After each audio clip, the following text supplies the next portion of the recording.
toy spot, we are having a look at the Hasbro Marvel Legends Infinite Series Spider-Man 2099.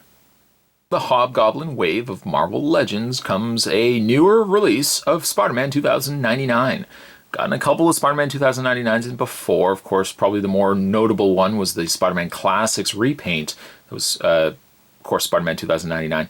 Very expensive figure. They've also released a couple of ones since, and they've never quite done a solid job. There's always been some reason why I haven't liked a Spider-Man 99 figure. Perhaps this will be the one that breaks that cycle. Spider-Man 2099 not only comes with the arm of Hobgoblin, but also comes with a fiery sword, all of which we're going to be looking at when we get this guy out of his package. Flipping it around, there is an image of the Spider-Man 2099. I have loved this costume ever since it first debuted, and one of the probably the only real successful outings from the 2099 comic line. A brief read-up says, a ninja-like stealth Miguel O'Shea fights against a dark future in the year 2099. Other figures that you can pick up are Spider-Man Anti-Venom, Spider-Man 2099, Warriors of the Web Spider-Girl, Warriors of the Web Spider-Woman, and Daredevil. To check out more, you can go to www.hasbro.com/Spider-Man to check out other pieces that Hasbro are producing.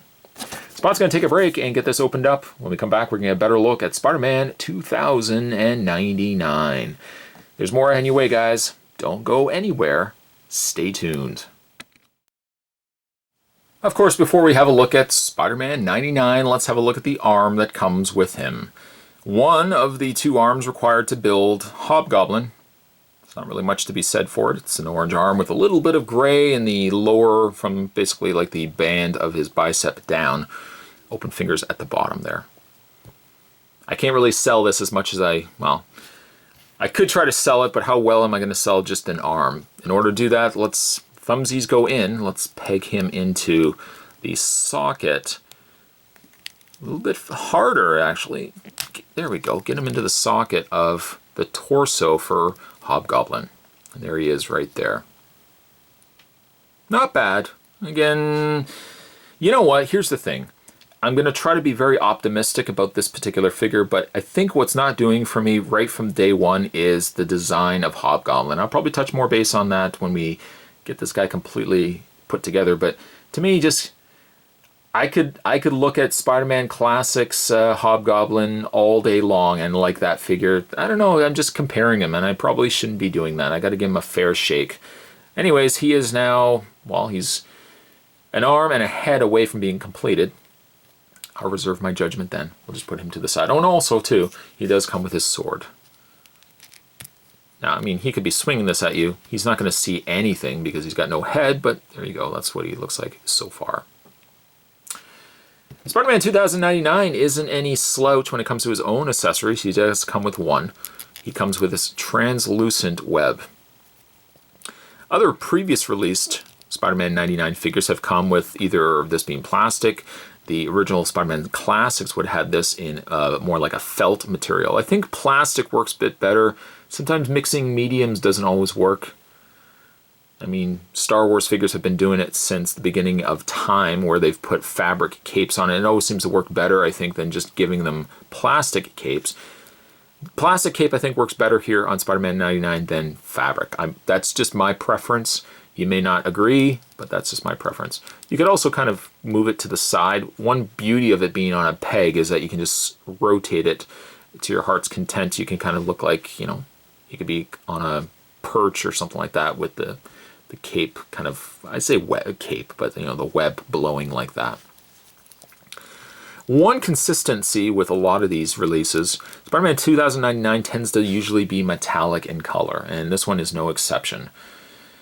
The metallic kind of purpley blue works extremely well on this figure, and then on top of that, he's got this almost kind of blood red. I know I said Spider-Woman was more an accurate blood red. This is kind of more like almost like a raspberry red color.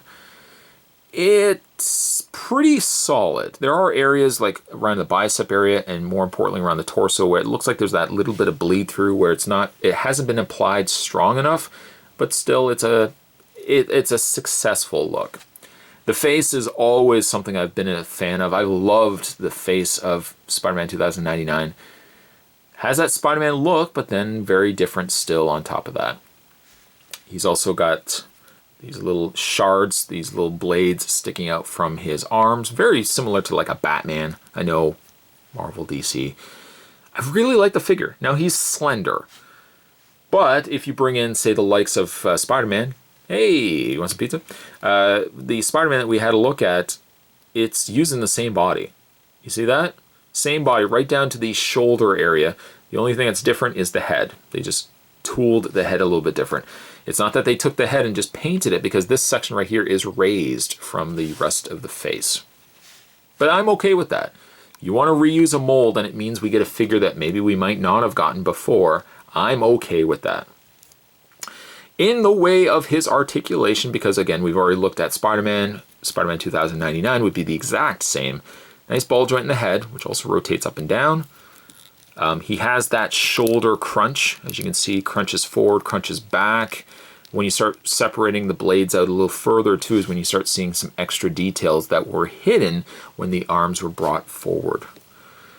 He does also have that hinge socket in the shoulders, swivel point in the bicep, a double bend at the elbow, a hinge in the hand, the upper torso crunch, swivel at the waist, ball joint legs, swiveled thighs, double bend at the knees, and hinge feet. I always sound like a broken record by saying this, but display stands also always a nice touch as well. I mean, you could probably still get Spider-Man probably some better poses than what I just did. You know what? We'll bring this back up like that. There we go. Oh, look at that. Nice.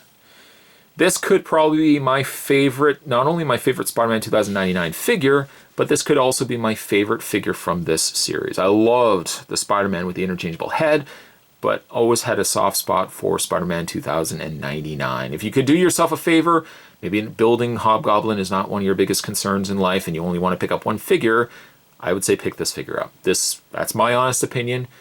Pick up this figure. Today's Toy Spot, we're having a look at the Hasbro Marvel Legends Infinite Series Hobgoblin Wave. We're having a look today at Spider-Man 2099. Stay tuned, guys. Spot's going to have more Toy Spots heading your way. Of course, we are going to finish our reviews of Hobgoblin, and that will definitely be happening in the next couple of videos. Thanks for watching. I'll see you next time.